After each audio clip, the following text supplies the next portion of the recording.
Mm.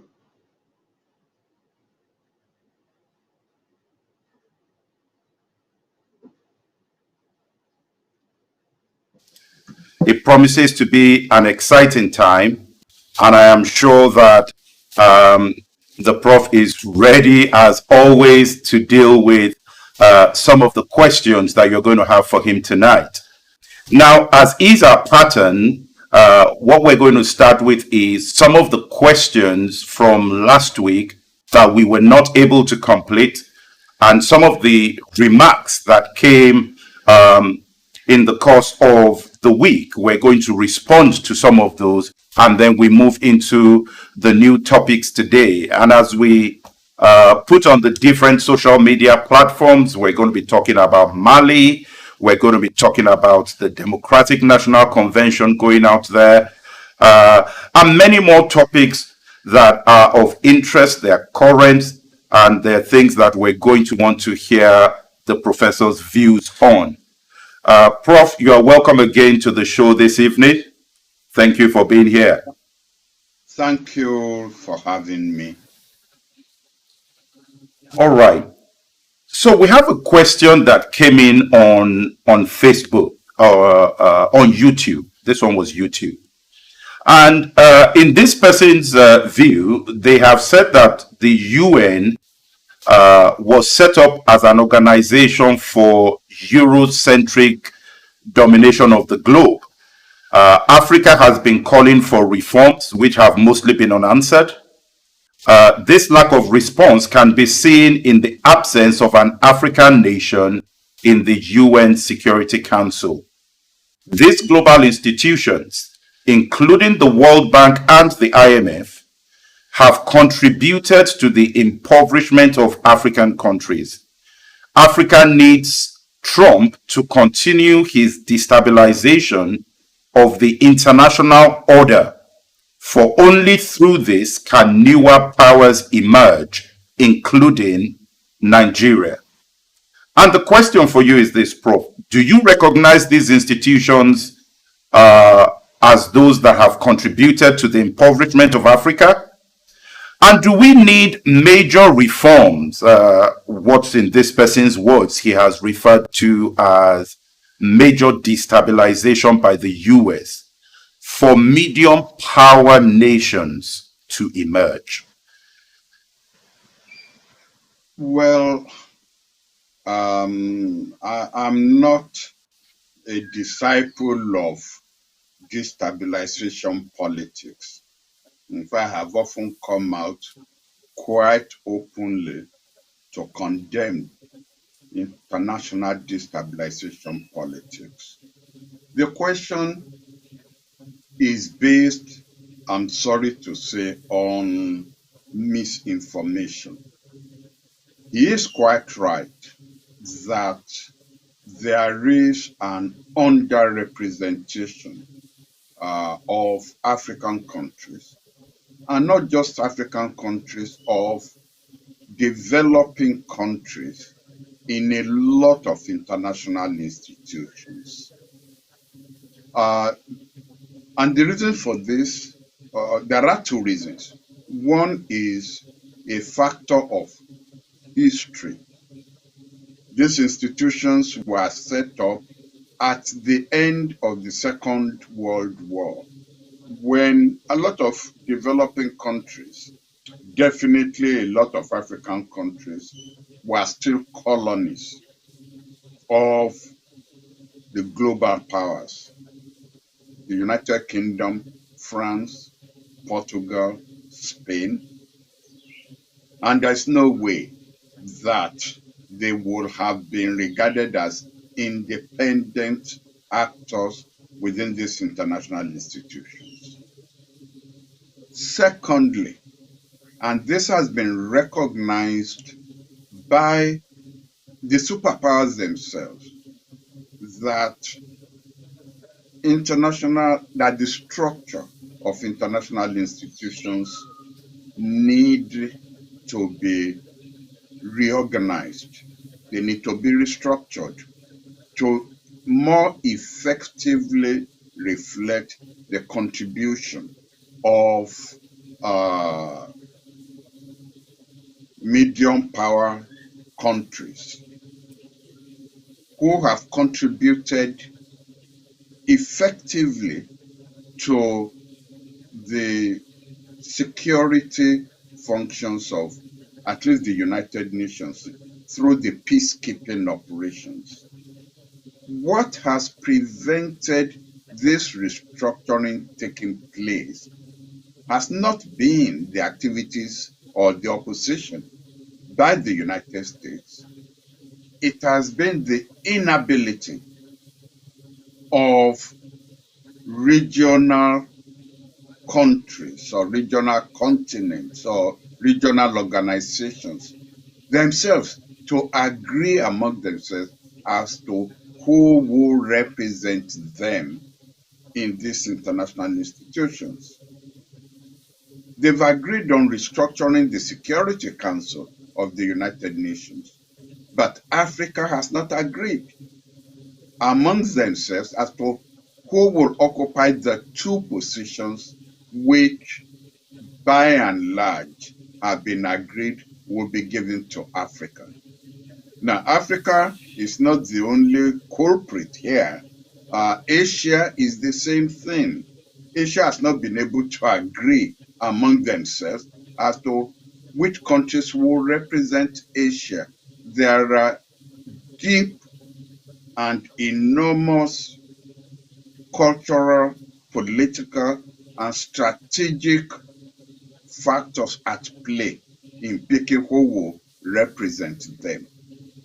Definitely in the case of Nigeria, France is one of the countries that is behind opposition and mobilization of African countries towards the emergence of Nigeria as one of the two countries that will occupy seats reserved for Africa. So, and if you go to the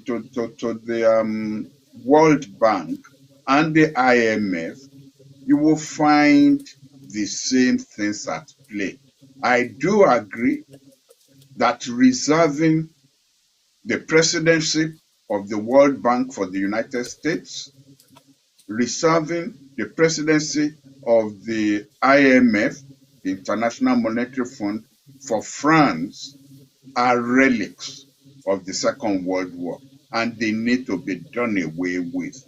The fight is not going to be easy, but I'm just saying that even after, if the United States and France agree to give up their monopoly of those posts to get African countries to agree as to who amongst them will now be given permanent seats on the ruling councils of this body, is going to be a major fight among the African countries themselves. But I don't think that the United States destabilizing these international institutions will make the job easier. In international politics and diplomacy, solutions that you get through consensus tend to be more lasting, no matter how long it takes to get that consensus. You talk about unity, Prof, of the African nations themselves. Why is it so difficult for us to agree on a representation in the United Nations Security Council? Because even though we talk about African brotherhood, the last thing we have on the African continent is brotherhood. Let's face the facts. North Africa is characterized by Arab nationalism, not African nationalism. And they actually straddle two geographical areas, the Arab Middle East and then the African continent. And when it pays them, they play the Arab card or they play the African card. You will recollect that about a month ago, we were talking about what do we even call ourselves? The fact that when we talk about the African continent, we talk about a continent and peoples from the Mediterranean all the way down to the to where the Indian Ocean and the South Atlantic Ocean meet in South Africa. Will show you the complexity of what we are talking about. We are not the same people. So that is the first stumbling block about getting agreement over any particular issue. And you may not recall, and it's not the best name to come up with within African circles, but in one of his Sena periods, Mobutu Sese Seko did actually advocate having an African organization that would just have black countries as members and exclude the Arab countries. Because as I said earlier, when he places them, the Arab North Africa, will go in for posts reserved for that particular geographical area. And when it's of, benefit to them, they will go in for posts reserved for really Black Africa, even though it is just called African geographical area. So he proposed that because he saw, at play the difficulty between reconciling Arab interests and reconciling Black African interests. Number two is we have quite clearly ideological differences. We have cultural differences. But as I said, probably it was in the best interest of the African continent. In 1958, when African countries started getting independence, to 1960, 1962, not to have any division. So Nkrumah, Secretary, NASA, and co. Decided that Africa is better united to confront the rest of the world rather than to have a division. The third factor is that there are still European powers who regard themselves as, well, they don't regard themselves as African nations, but they need their African speaking territories to be a global power. Really, without their African countries, France would just be a small European power along the lines of Portugal and Spain. But with the economic resources flowing into France from African countries, France is then regarded as a global power. So that represents, especially for a country like Nigeria, that France has decided it needs to straitjacket to prevent leadership of Nigeria, especially in West Africa.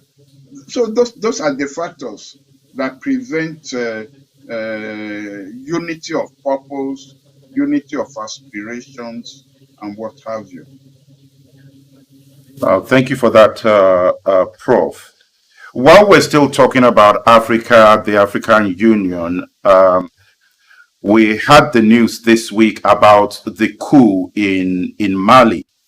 Now, Mali is not a stranger to coups. There was a coup in 2012, and in that coup, some of the issues that were raised for the justification of the coup are the same issues that are being raised now, less than 10 years later.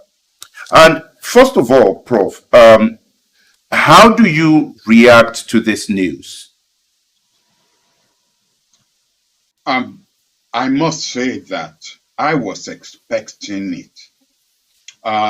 If you followed the attempt at mediation by the ECOWAS countries, mediation between the government and the opposition forces, you will find out that it, I saw an inability to address the fundamental issues that were at play in Mali. And what was their fundamental issue? Two, actually. The first was the inability of the central government to confront what basically is an occupied country. The northern part of Mali had been occupied by ISIS, especially after the fall of Libya and the fall of Syria, and also the expulsion from Iraq. ISIS troops had moved down into West Africa, and they found a fertile soil in the northern part of Mali, where there has been a civil war and genocide going on. Number two was the status of the elections that were held into parliament. The opposition insisting that the election was rigged, that it lacked credibility, that it was not transparent. More or less the same language that is being used in Belarus, and that they wanted the parliament to be dissolved and the elections held again. What ECOWAS was proposing was a government of national unity that would include elements of the opposition. And this was rejected by the opposition forces. Now, the moment your street gets paralyzed by opposition elements, and disorder comes in and it drags on, you are by and large encouraging the only institution of law and order to step in to resolve this matter, especially if there is this feeling that the government itself is that its hands are not clean from the point of view of equity. Now, should ECOWAS have actually insisted on that election being redone? Is probably too late for us to raise as an issue. But I suspect that if military options, especially since Nigeria is now calling for the operationalization of the ECOWAS standby force, if that becomes a way out in order to placate the opposition, they may really then have to redo that election. But see, this is a conundrum that I have raised from time to time. If you are against coups, as we should be, what do you do with elections that lack legitimacy, elections that are not transparent, elections that do not meet international standards. What do you do about them?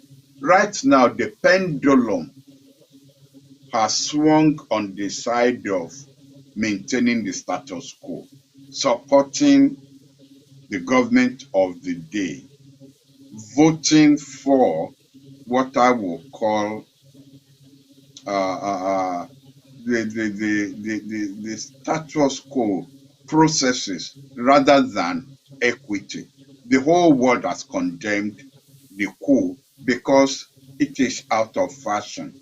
But my suggestion is that while holding on to that, sooner or later the international community will have to make up its mind what does it do about elections that do not meet international standards. Let us But see how Belarus is going to play out. yeah, but Prof, there's a question here for you. Coups and Africa seem to be quite common, although there are other countries that have coups as well. But have coups ever represented a route to national liberation? There is no direct answer to that question. Some coups have done. In North Africa, for example, NASA's coup did lead to fundamental restructuring of Egyptian politics. Gaddafi's coup in Libya did lead to restructuring of Libyan politics. Um, and while that still continues in Egypt, the way and manner in which Western forces got rid of Gaddafi has now led to Libya becoming a failed state. But in terms of your question, in some places who had led to liberation of the liberation of forces in the country, in other places who has simply been an interregnum between military and civilians. I believe that the moment the military comes in and says that it is only staying for 6 months, 18 months, 3 years, the politicians who created the problems are just going to wait you out. That even if it's going to take 3 years, we'll wait for these people. Whereas places where there are permanent restructuring is where the military comes in and doesn't put a fixed period. In fact, the military lets you know that they are prepared to stay as long as it's going to take to clear out the mess that constitutes the political system. So that's why I said there is no direct answer to that question. It depends on the motive of the military and its declared intentions and goals when it takes over.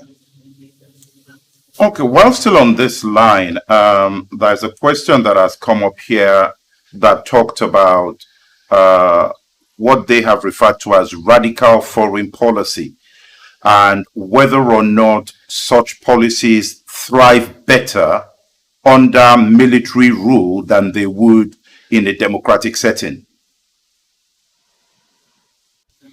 Mm, um, again, a historical analysis will support the underlying assumption made by the questioner. Uh, in some cases, yes, there have been radicalism following military coups.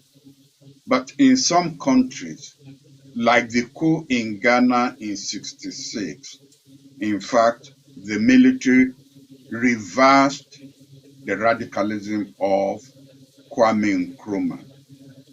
But in the case of Gaddafi in Libya and Nasser in Egypt and Murtala Mohammed in Nigeria, their takeover of government was accompanied by radicalization of the foreign policy.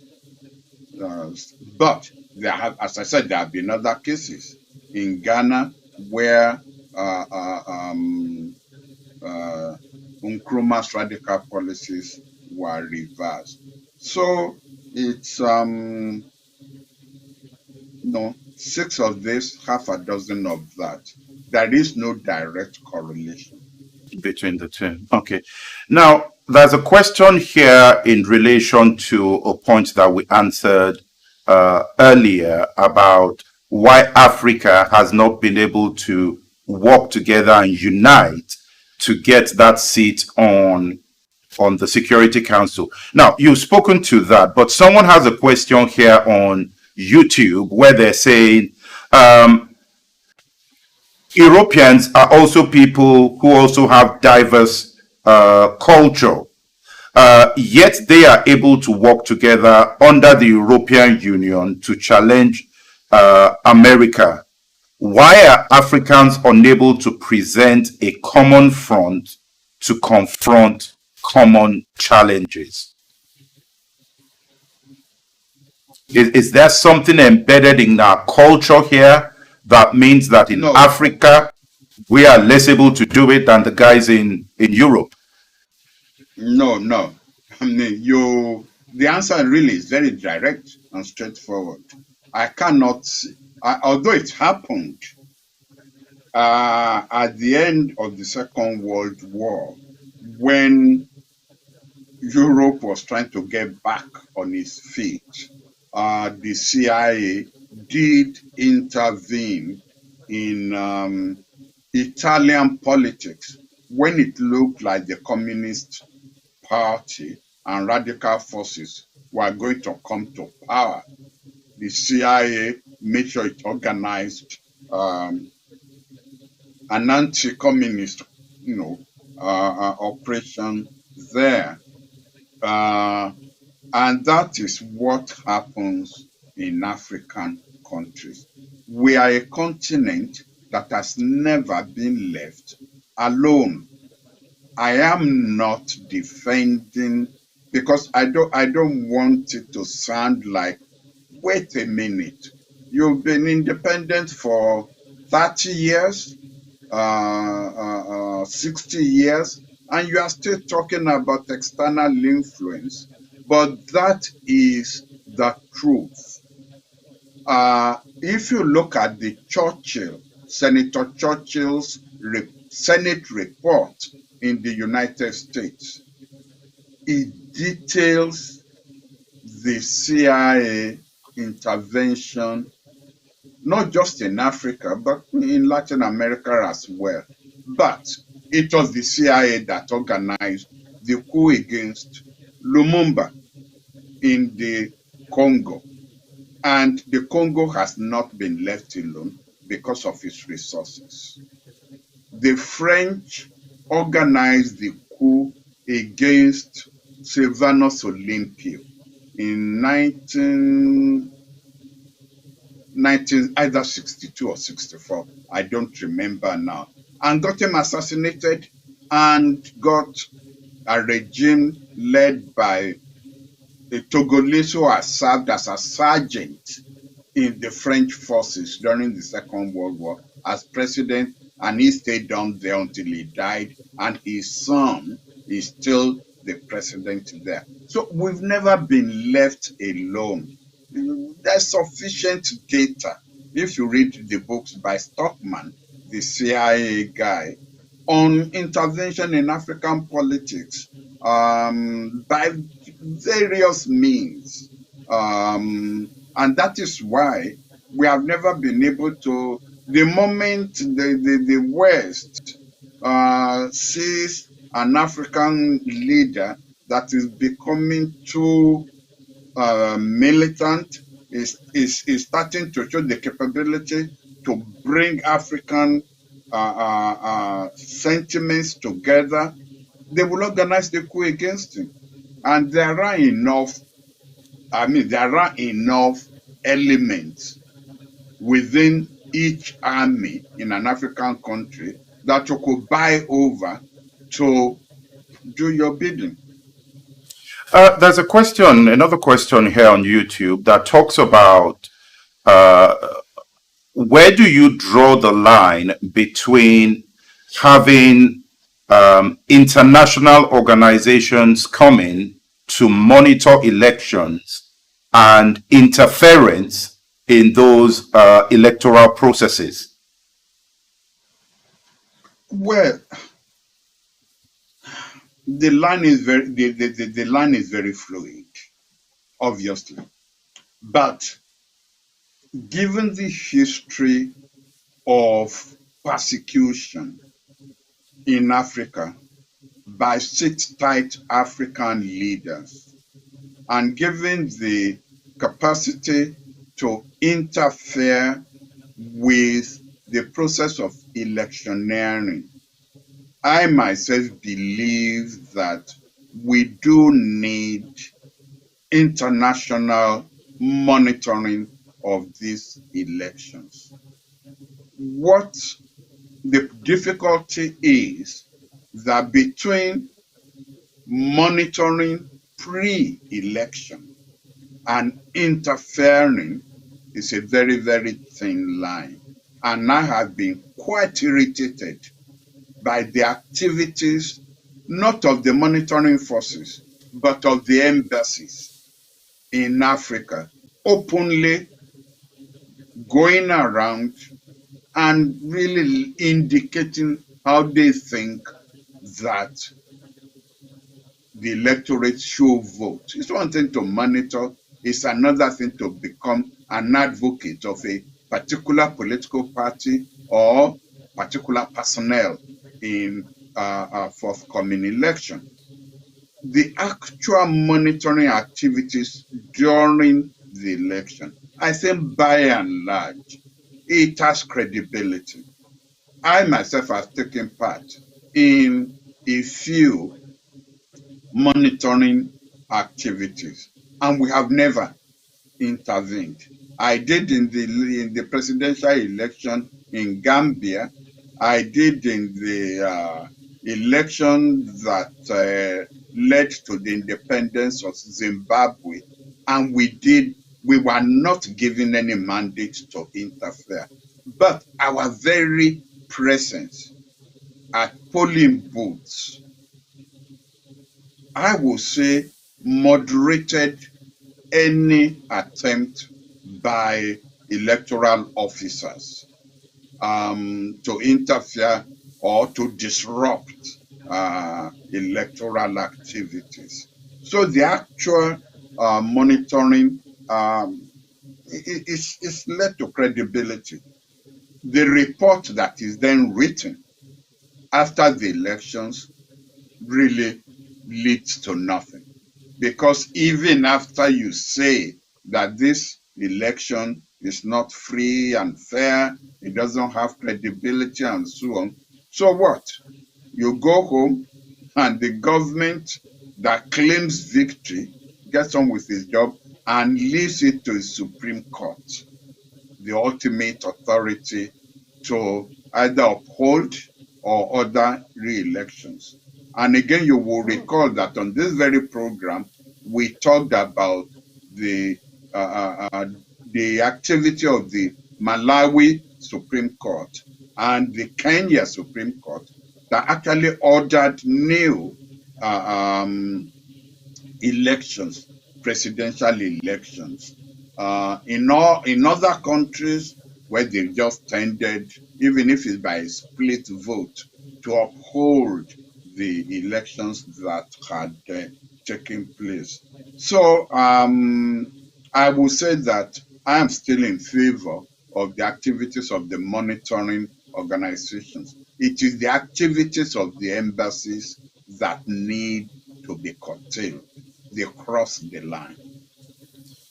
All right, let's move on to some news coming out of the United Kingdom, which is, I think, going to be interesting to cast in the context of Africa.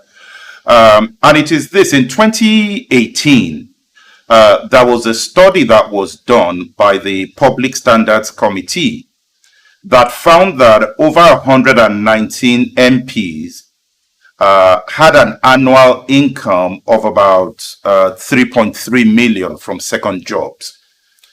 And more recently, with people like Tony Blair, we know went on to lucrative roles after leaving government.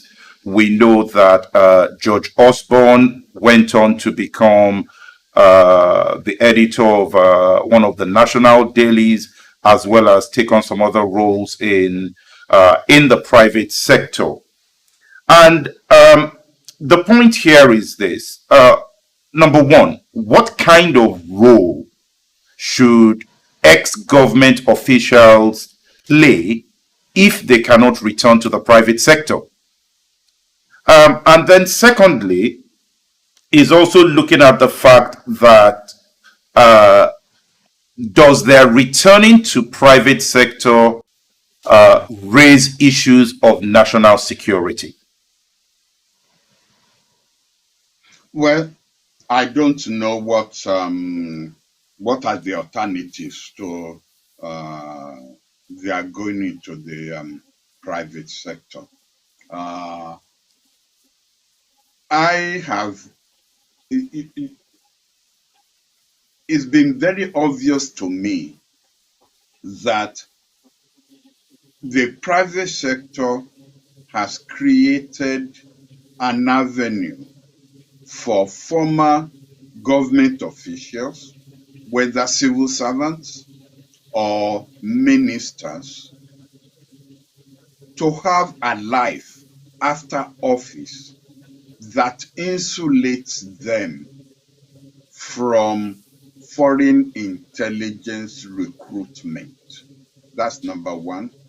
And number two, insulates them from corruption while in office. And I'll briefly take each one of that. Now, it's only human, it's only natural that while you are in office, you are you do I mean you are entertained at a certain level. You have a level of existence when you are in office.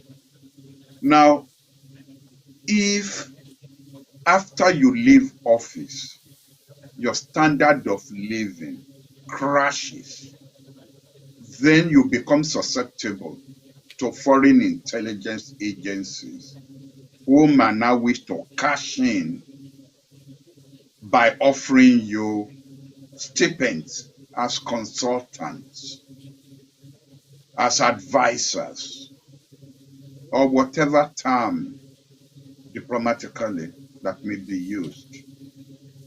They may even offer you positions in their own companies abroad, just so that they could have access to the information you had accumulated while you are in office.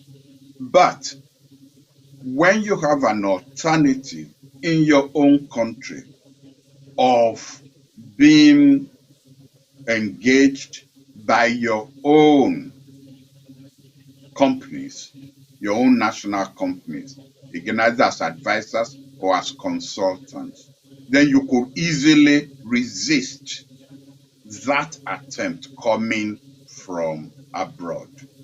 Number two, if what you will make by being engaged in the private sector is substantial to maintain the standard of living you are used to, then you are not likely, you'll be able to resist the temptation to be corrupt and to build a nest egg uh, uh, for when you leave office by having, money stashed away in offshore accounts, or if your country allows it, in the banks in your country. So to that extent, being employed by the private sector after life in office, to me, has been an institution that has worked very well in maintaining the credibility and the standing of the systems in Western countries. I will really very much appeal to the governments in developing countries to borrow from this system so that, boards of corporations and what have you are there for people who have left office. If you like, they are sinecure positions, but they constitute a defense of your own country system. Yeah, but Prof, some people might listen to that and say that when you look at some of these developing nations, some of the people who end up in leadership, they're not scholars. They are guys who are into politics, and having a career in the private sector is not something they're used to, because they're not used to getting ahead based on merit. They're used to getting ahead based on who they know. They're used to getting ahead based on something haven't changed hands in one way or form. Do you think that that is going to impact the model we see in the Western world working in some of these developed nations or developing nations? Well, what is really the influence of a board member in a corporation? They bring in, if you like, not credibility as such. They bring in, they transfer their status, their gravitas from, having been a permanent secretary or a major general or a minister. They transfer that and bring it on board. Decisions are still taken by the professionals in the private sector, in those organizations. That's the way I understand, taking on former ministers, former permanent secretaries, former major generals as consultants in the private sector. They really don't take the decisions. The decisions are still taken by the professionals. And those professionals will still be there. We are talking now about the managing director, the directors, or what have you. The board just lays down general parameters and help to represent the organizations, when you are dealing with foreign companies or foreign. I have met former ministers of European countries coming to Nigeria, leading delegation on economic matters. But you become very aware that even though they are very well briefed, the professionals in the organization are the ones, who have prepared the blueprint and the background paper for them. So, Prof, sorry to take you back to this point regarding interference. There's a question here on YouTube that talks about why is it only in the context of African countries that we seem to have this kind of monitoring of elections. We don't have people going to the United States to monitor their elections, nor do we have people going to Asian countries to monitor their elections. Why Africa? Because so far our governments don't seem to be comfortable. I won't say they are not capable. If they want to, they are capable of of operating free and fair and credible and transparent elections. They are capable if they want to, but so far they prefer not to do so. And that is why we ourselves, by our own or by the activities of our own government, are not allowing the institutions set up there to run elections, not allowing them to do their job properly. We open ourselves to these um, um, institutions of monitoring processes by foreign governments. Okay. And I must say, they haven't really insulted us that much.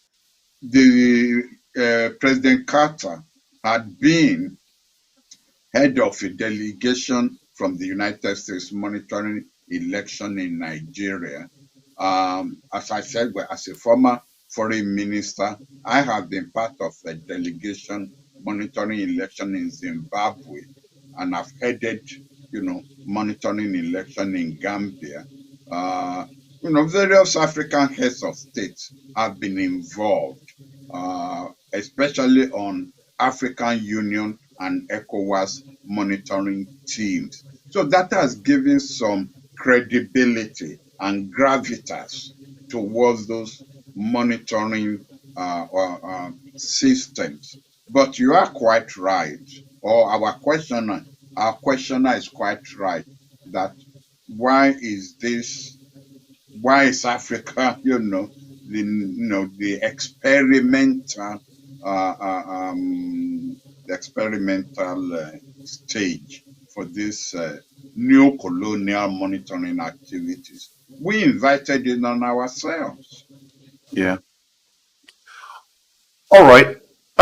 We have about 10 minutes to go on the show, and we want to move over to the United States with the convention that is currently going, the Democratic National Convention that is currently ongoing.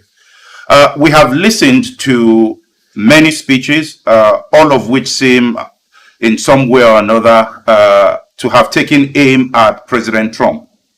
Now, the first question here is what approaches have they adopted successfully in the delivery of their speeches? Well, if you listen to those speeches, you will be so pleased. You will feel energized, even though you are not an American. In the fluidity, the fluency, the panache with which those speeches are delivered, and the focus as well. You know what what they are telling the rest of the world, and they are telling themselves, is we can do better than this. They are telling the world this is not the America you used to know. This is an aberration. And we are prepared to adopt policies that will make us be acceptable again into the world community. As I listen to the various speeches by women, by men, my mind flew back to John F. Kennedy's inaugural address that was delivered with such panache, such style, that you just feel I I am a member of the world community. I share this planet with Americans, and I'm proud to be a co-sojourner on this planet. Incidentally, I met John F. Kennedy in 1962. I was only 20 years old.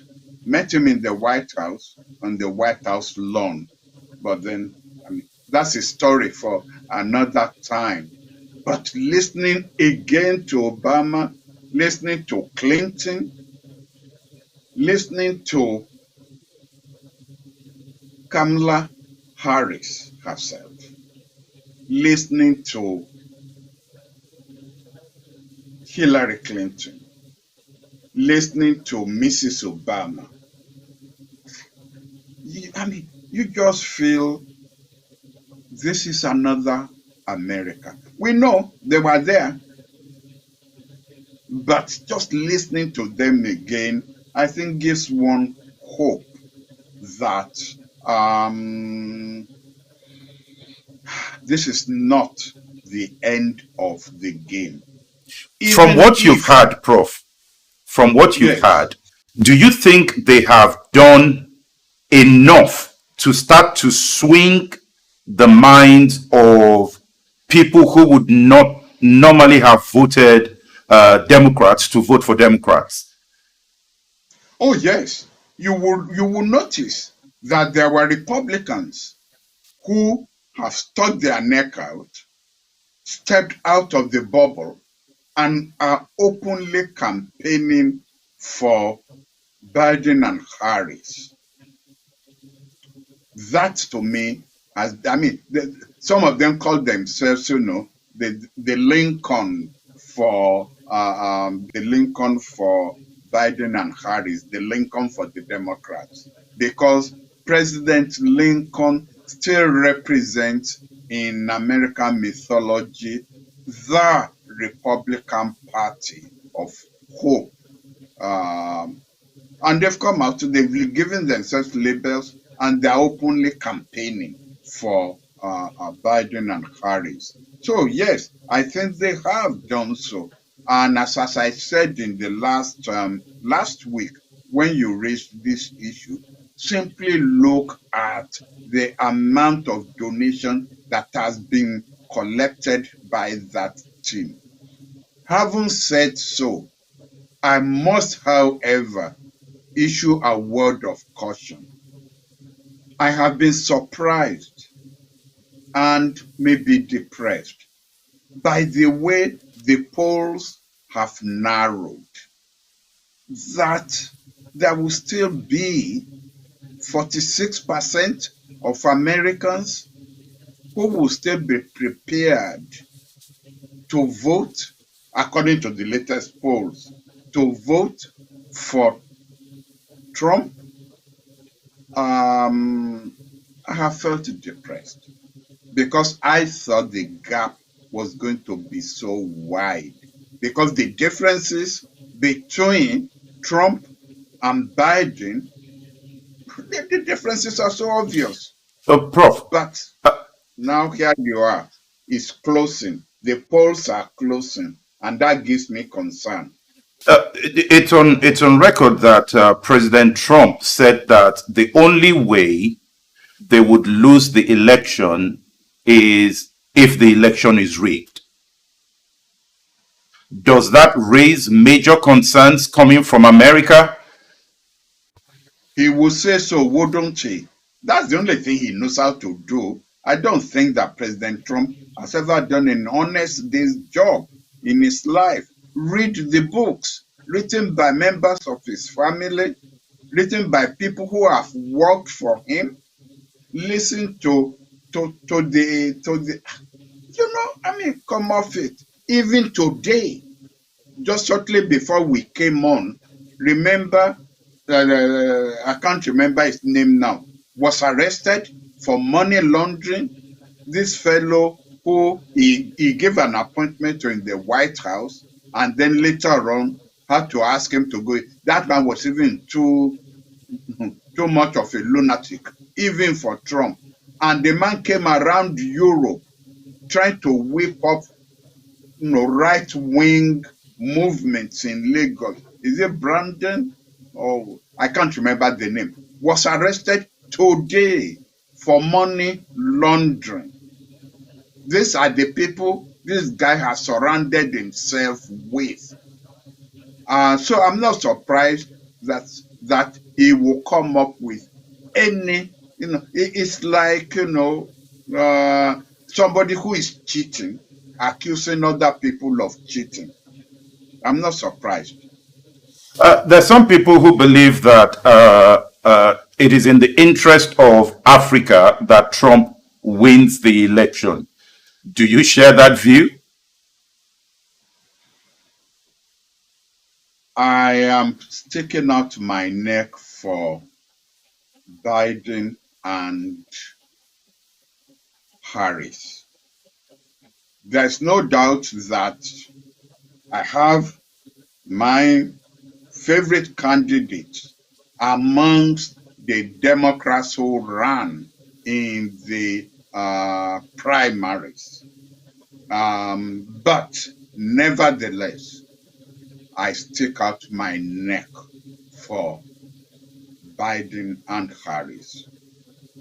All right. Looks like that's about as much as we're going to be able to take this evening. There are questions here about the relationship between Israel and the United Arab Emirates. They've just struck this deal. We'll probably start from there next week to hear your views on that, Prof. Where you see that building into, and is this likely to be a pattern for other Arab countries to follow in terms of their diplomatic relations with Israel? But once again, before we go, I want to say a big thank you to all the questions. There's some questions on YouTube that we've not been able to address. Some of them had been addressed before those questions were put on. So please do go back to this program from the beginning. Some of the points here talking about the IMF, the World Bank, and those institutions being institutions that undermine Africa's growth. The Prof has already responded to that. And please do keep all your questions coming. One of the things that the Prof has said at the onset of this broadcast is that this is meant to be a forum for you to put your questions out there. It's an open forum. We welcome all kinds of questions here. We will address them, and if we don't get to them this week, we'll address them the following week. Once again, I want to thank you all who have joined today. And I think that's about it. Thank you very much. We'll see you next week.